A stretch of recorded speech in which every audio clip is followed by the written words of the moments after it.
All right, let's dive into a real titan of the crypto world, a project that's kind of running a gauntlet right now.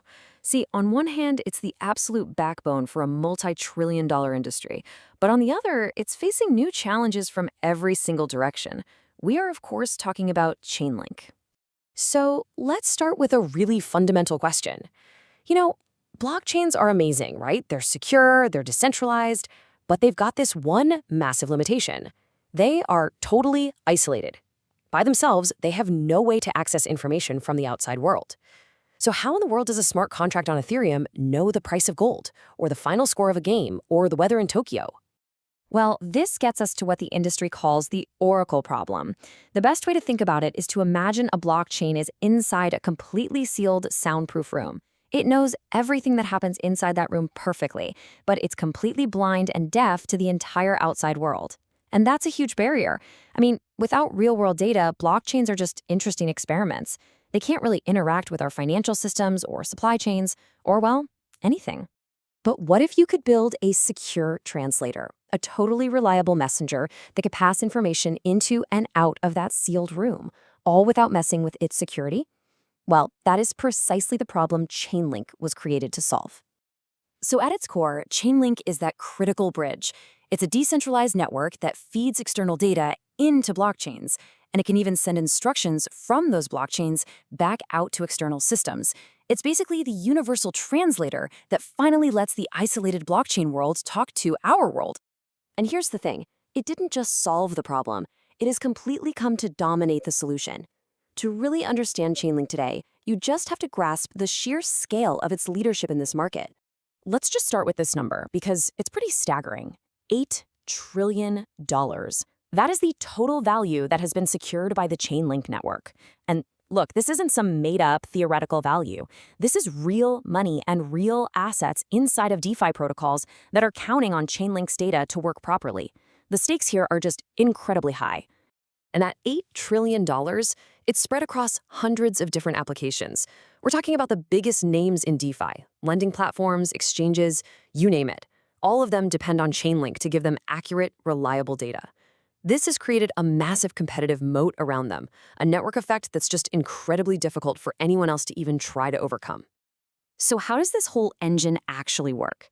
Well, it all starts with what they call dons, which are basically like teams of independent fact-checkers. They all verify the data so that no single bad actor can corrupt it. Then there's CCIP, which acts like a universal language, letting completely different blockchains talk to each other. Staking is the insurance policy. People lock up their own linked tokens, putting their money where their mouth is to guarantee the network stays honest. And finally, you have all the cool products built on top, like super fast data streams for trading and VRF for provably fair randomness in things like online gaming. The ambition here is just massive, especially when you look at CCIP. The source material we're looking at calls it the TCP/IP of blockchains. And honestly, that's not an exaggeration. Think about it. Just like TCP/IP became the standard protocol that connected all computers to the internet, Chainlink wants CCIP to be the standard that connects all blockchains to each other and to the entire traditional financial system. But, being the undisputed champion means you're carrying a pretty heavy burden. No project is perfect, and Chainlink's crown comes with some significant weight. So let's flip the coin over and take a look at the internal risks. Okay, so a major headwind for investors is something the source calls the 7% drip. Every single year, the Chainlink Foundation releases that 7% slice of the total token supply to fund development and operations. You can think of it like a leaky faucet that's constantly dripping new tokens onto the market. Now, it's necessary for growth, for sure, but it also creates this constant sell pressure that the price has to fight against year after year. And the challenges don't stop there. The ecosystem has gotten so big that it's actually becoming a real maze for new developers to navigate. There's also this fundamental tension, right? For a project that preaches decentralization, a central foundation is still the one calling most of the shots. And then there's the big question that just never seems to go away. How truly essential is the Link token for all of this to work? And the challenges don't just come from within. While Chainlink has this massive lead, the Oracle space is really starting to heat up. A new wave of challengers is emerging, and each one is targeting what they see as a specific weakness in the champion. So let's look at the tail of the tape here. You've got Chainlink as the established, super secure standard. But then you have Python Network, and they're laser focused on providing the ultra fast, low latency data that's needed for things like high frequency trading. And then there's Redstone, which offers a more flexible, kind of plug and play modular setup that can be a lot simpler for some developers.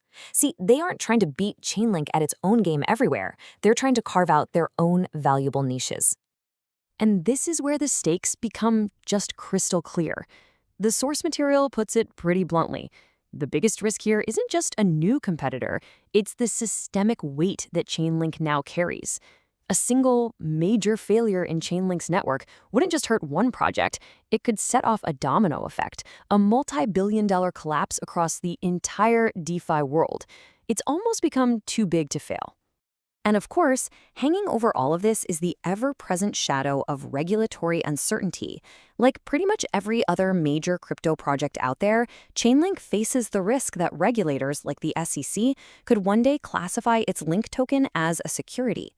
And if that happens, it would create a whole new world of challenges for the network and everyone involved. So when you look at this whole landscape, this incredible dominance, but also these internal pressures and external threats, what does the future actually hold? Where does Chainlink possibly go from here? Well, the vision is nothing short of trying to transform all of global finance. You can really think about this as a two-act play for Chainlink. Act 1 was conquering the crypto-native world, and, they've pretty much done that. Act 2, the next big frontier, is to become the global standard that connects traditional finance to the blockchain. We're talking about tokenizing everything: stocks, bonds, real estate, you name it. And Chainlink is positioning itself to be the essential plumbing that makes all of that possible. So what could all this mean for its value? The source lays out 3 potential paths. The base case sees a pretty steady climb to around $85 by 2030. The bullish case, where Chainlink really does connect global finance, could push the price up towards $200. But that bearish case is a stark reminder that if it stumbles, if the competition gets the better of it, well, there's a long way to fall. So that really brings us to our final question. We've seen the unmatched dominance and the absolutely critical role that Chainlink plays. But we've also looked at the internal pressures and the competition that's nipping at its heels. So what is it? Is Chainlink the foundational, indispensable plumbing for the future of finance? Or is it a giant carrying so much weight that its own vulnerabilities, its own Achilles heel, could eventually bring it down? That is something for the market and for you to decide.